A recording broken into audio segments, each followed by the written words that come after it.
I think we all have seen expectation versus reality when it comes to pretty much anything in our lives. A good instance of this would be, when there's announcements for video games, and I try to keep it relevant to video games because video games are what, anybody who's going to be watching me or watching this understands that I'm a huge video game fan, and that's where all this stuff comes from. It just comes from things that I enjoy, and so I enjoy video games. Now, expectations versus reality can be a little bit weird and a little bit different because a lot of times what we expect versus what we get are completely different things. But at the same time, we have to kind of step back and kind of realize that a lot of times the social media bubble and things like that is very much a small minority group of people and not making up the larger outward group of gamers. So like and a good example of this is this Steam Deck, right? This new handheld portable PC thing that Valve announced, right? Sounds cool, $399 for the cheapest, but almost upwards to $700 for the more expensive one or whatever, with more bells and whistles. And a lot of people are like, "That's the end of the Switch. The Switch is over. It's done. The Switch is dead." And then people like that, and I'm not saying because I'm friends with some people like that, right?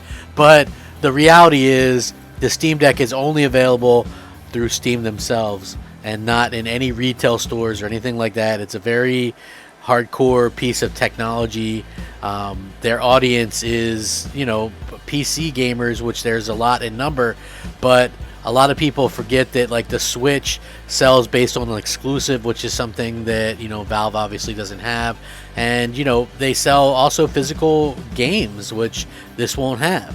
So, there's obviously going to be multiple things, but for anybody to actually believe that this thing is going to come out there and sell more than a Switch, or, it's more powerful than the Switch. But growing up, I got to be honest, I was a big Game Gear fan. Game Gear was cool, more powerful than the Game Boy, had color, but guess what? Game Boy kicked the crap out of it. Reason being, the batteries lasted a long time, to be honest with you, and the games were fun. So I don't think so. So that's reality versus expectation. I think expectation is some people think that this Steam Deck is going to come out and just roll the Switch and nobody's going to buy the Switch. Nope. That OLED Switch sold out. It's going to, you know what I mean? The Switch still number one on NPD. But hey, congratulations to Microsoft for their first ever NPD win in terms of dollar sales, which is weird, huh? That's a really cool thing, and congratulations to them for accomplishing that. What's up, everybody? Crapgamer here with Crapgamer Reviews with an incredibly hardcore update. Back with another video. Thank you guys so much for checking it out. I really do appreciate it. You guys are absolutely amazing. Please just like the video. That's all I ask. If you guys watch the videos, just like it. That's all I ask. So June 2021 NPD Xbox Series X and S consoles lead in dollar sales, but the Nintendo Switch sold the most units. Fluctuation due to supply constraints remain a key factor, according to this. Matt Piscatella, an analyst for the NPD Group who focuses on the gaming industry, breaks down the results for the U.S. market every month. And for the month of June 2021, Piscatella's Twitter thread revealed the top-selling consoles and games, including the news that the Xbox Series X and S were the best sellers for the month in dollar sales, setting a new record for Xbox sales in June. The Switch retained its streak as the best-selling console in units sold. Basically, you might want to know what this means. So, Xbox consoles more expensive than the Switch, particularly the X. So, it takes fewer consoles sold to make more money versus, less consoles sold for the Switch. So, basically, that's what you were seeing. The Switch sold the most. Then the second most was Xbox, and then the third place was PlayStation 5, which a lot had to do with, they're saying, supply constraints and things like that. But that's affected everybody, so that's neither here nor there, when it comes to Microsoft and their dollar sale win here.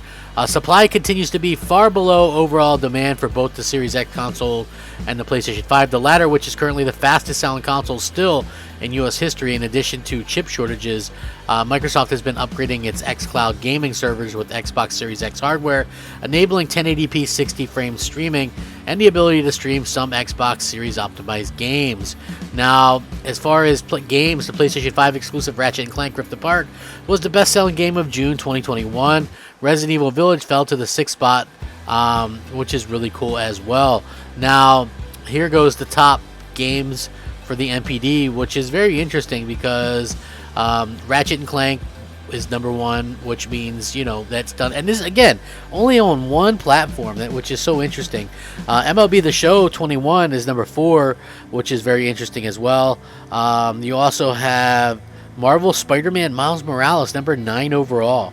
Think about that. That game has been, like, pretty much in the top 10 since last November. That's incredible, the way that they've gone out there and kind of been able to get so much out of this game. Now, some people think it's hyperbole, the fact that I'm congratulating Microsoft. No, they did a very good show for them on E3. Obviously, you know, they did a lot to kind of get their way and push their way back into it. There's no other way around it at this particular point. You could sit there and go, well, hey, you know, is there supply constraints? Sure, but there's been supply constraints since the launch of these things. They did a good job of getting consoles out there, and people were receptive to their E3, and I think that that's a really good thing. I think that that's great competition. If anything, this really makes what people are talking about in terms of, hey, am I going to be able to pick up an Xbox? Like these things, Xbox. Now, okay, let me change topics real quick on that. Like the Series S has been available quite a lot. Is that maybe what's pushing this over the edge, because the X is harder to get still, and the PS5 damn near impossible. So, again, I would love to see where both these things are at had there not been any supply constraints whatsoever. But at the same time, it doesn't take anything away from Microsoft for getting out there and having their best month ever, and that's worthy of a congratulation. That's what competition's all about. I think that it's great. I think that, like I said, in a few years time, they're going to have a fantastic platform, a platform to really, be proud about. For me personally, I think that, maybe it comes a little bit too little too late, but I am a hardcore Xbox fan. So, at the end of the day, I want to see it do well, and I want to see them have games that, people actually want to play. I do think that this is a huge deal because, again, Microsoft, and again, they didn't technically win, but I do think that, this is the closest thing they've had since like 2016. And when you think about it, that shows that they must be going in the right direction for a lot of people. Even if it isn't the right direction for you personally or me personally, they're at least going in the right direction for what they're trying to accomplish. And I think that speaks a lot about what they know. I mean, what do I know? You know what I'm saying? Like, what do any of us know in terms of, what's going to be best for these companies or whatever? We have what we'd like to see, and we have what we'd like in terms of gamers and things like that. But at the end of the day, Microsoft is going to do what Microsoft wants to do. Sony's going to do what they want to do. Nintendo's going to do what they want to do. And again, that's just the way it's going to be. So congratulations to Microsoft for getting out there and getting that done. I think that it's hugely, when you read it, initially I was a little bit shocked. I was like, whoa, good on them.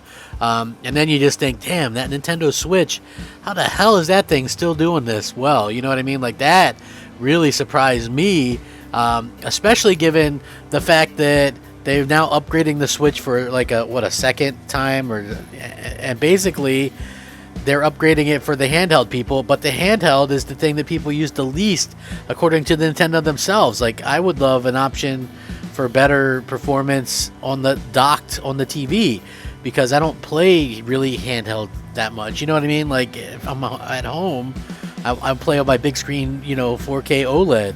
I don't want to play on a little 7-inch screen or 5-inch screen or whatever. It doesn't make much sense to me. And if I'm going somewhere, I'm driving, or usually it's work or a store or something. It's not really a lot of chance for me to actually game that way. So it is strange when that happens. But again, expectations versus reality, I think that it's a huge deal that Microsoft was able to get out there and do this. Are they able to continue the momentum? What's going to happen in the future with, when games are out there and things like that? We'll have to see. Like, a lot of people are speculating. I think that when you're an Xbox fan and you go, whoa, what's going to happen when the first party games hit?